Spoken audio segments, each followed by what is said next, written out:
एक समय की बात है। एक गांव में भुवन नाम का एक व्यक्ति रहता था। वह अपने खेत में साग सब्जी उगाकर उसे बाजार में बेचता और जो पैसे मिलते थे उससे अपना जीवन चलाता था। परंतु भुवन को मेहनत करना बिल्कुल भी पसंद नहीं था। वह हमेशा सोचता था कि उसके पास कहीं से बहुत सारे पैसे आ जाएं, जिससे उसे खेतों में काम न करना पड़े। इसी तरह एक दिन वह अपने खेत में काम कर रहा था, तभी उसकी नज़र एक चमकीली चीज़ पर पड़ी और जब वह पास जाकर देखा तो यह तो एक चिराग जैसा कुछ दिख रहा था।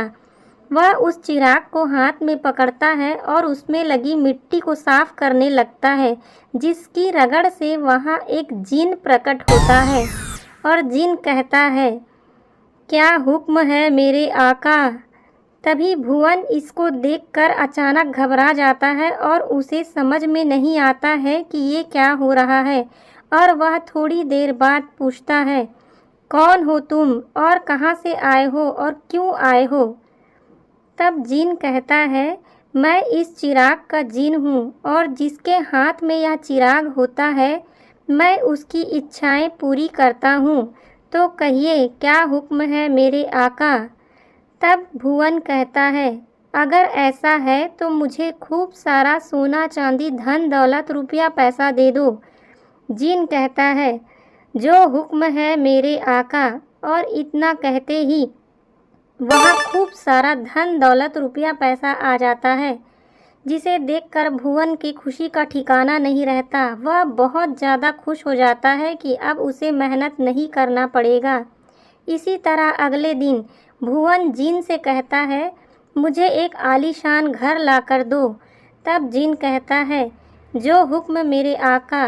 और वहाँ देखते ही देखते एक आलीशान घर आ जाता है और इस तरह से भुवन अपनी सारी इच्छाएं, आलीशान घर, आलीशान गाड़ी, सभी इच्छाएं भुवन अपनी पूरी करते जाता है। परंतु जैसे जैसे भुवन के पास ये सारी सुख सुविधाएं आती हैं, उसका व्यवहार बदलने लगता है और गांव वाले भी उससे दूरी बनाने लगते हैं। परंतु भुवन बहुत खुश रहता है। इसी तरह से दिन बीतते जाता है। अब भुवन को अकेलापन महसूस होने लगता है। उसका सुख दुख बांटने, उससे बात करने के लिए कोई दोस्त यार रिश्तेदार कोई भी नहीं होता। वह अपने आप को अकेला महसूस करता है और इस तरह से कई दिन और रात बीतते चले जाते हैं। अब भुवन को अपना अकेलापन बहुत ज़्यादा खलने लगता है। तब वह फैसला लेता है कि वह जिन चिराग को एक बार फिर से रगड़ कर देखेगा और जैसे ही वह चिराग रगड़ता है वहाँ फिर से जिन प्रकट होता है और जिन कहता है, क्या हुक्म है मेरे आका।